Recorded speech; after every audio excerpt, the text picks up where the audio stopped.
fellow delegates, friends that are new and some that are old, we welcome you tonight to our event on connecting climate capital in the Ghanaian ecosystem. So, for those of you who I've not had the pleasure of meeting, a brief introduction. My name is Alex Cruzo, CEO and founder of Telesto Strategy. I first came to the continent about 20 years ago as a Peace Corps volunteer in Mozambique. And that spurred a lifelong career of consulting, thinking about climate positive growth. Being in places like Liberia, Ghana, Mozambique, Zambia, Uganda, Rwanda on the continent, and then other emerging economies as well.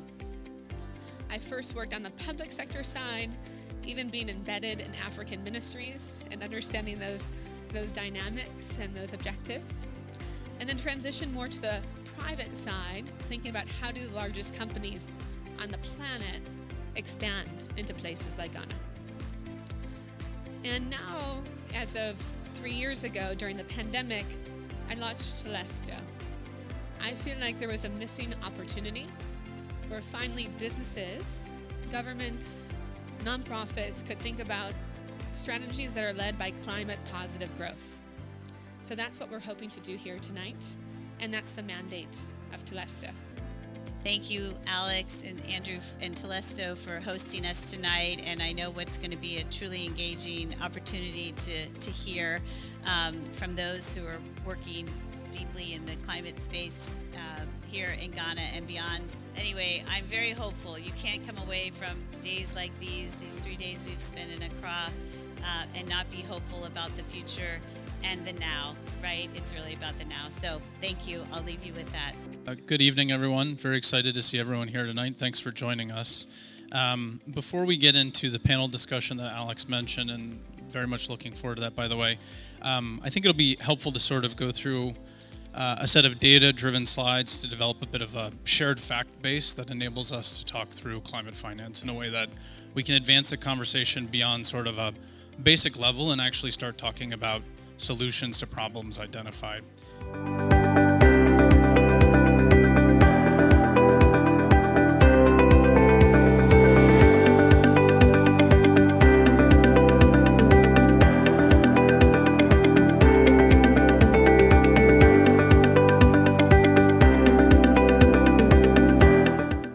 What is the strategy to get more of the private sector involved in that? Because the public, because it seems like the government, right, is not going to be able to necessarily fuel that bill of $15 billion. Is there a strategy, and is there something that the African Development Bank specifically is doing, right, in order to incentivize other people?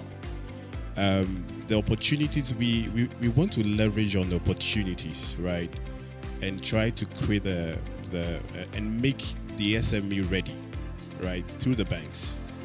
So it's about, one, making the banks aware that there is an opportunity for you to mobilize green capital or climate financing to support the SMEs. What is being done in the diaspora in terms of preparing value chains to be ESG ready or to be climate finance appealing to investors? There's a lot of countries who are putting out a lot of policy statements, creating startup acts.